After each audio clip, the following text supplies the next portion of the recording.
के लिए जिस ब्राह्मण को हम आमंत्रित करें वो होना कैसा चाहिए? विरक्तो वैष्णवो विप्रः।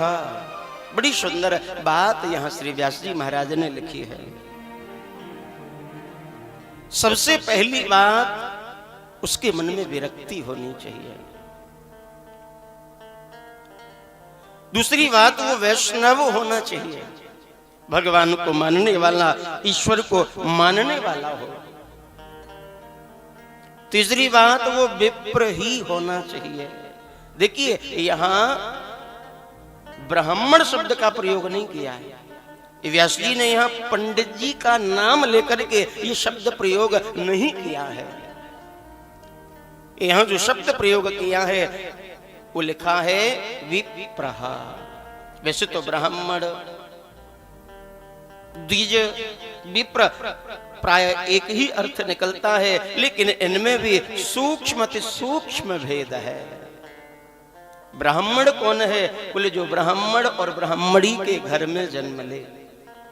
ब्राह्मण पिता और ब्राह्मणी माता के गर्भ से जो प्रकट हो वो ब्राह्मण, वो जन्मजात ब्राह्मण होता है।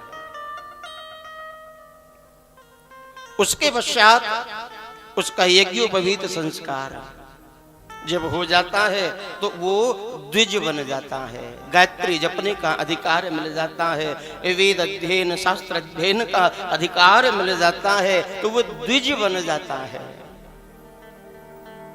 और तीसरी बात, ब्राह्मण कुल में जन्म लेकर ब्राह्मण प्रकट होता है। वेद अध्ययन, गायत्री दीक्षा, यज्ञोपवीत संस्कार आदि होने पर वो द्विज बन जाता है। और जब वेद पुराण शास्त्र आदि में पारंगत हो जाता है, उनको पढ़ लेता है, समझ लेता है, तो वो विप्र बनता है।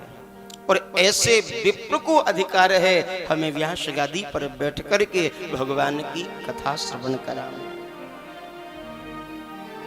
एक बात यहां बड़ी समझने की है, बोले केवल पढ़ लेना ही ठीक नहीं है।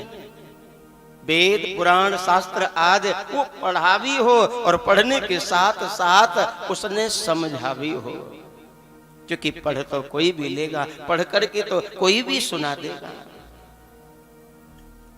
कभी कभी पढ़ने से भी बुद्धि खराब हो जाती है, क्योंकि जो पढ़ते हैं वो समझ में नहीं आता। बहुत से लोग कहते हैं हाँ साहब हमने भी पढ़ा है, फलाना पुराण फलाना शास्त्र बहुत पढ़ा है हमने, सब उल्टा सीधा लिखा है। लेकिन पढ़ना अलग है और समझना अलग बात है।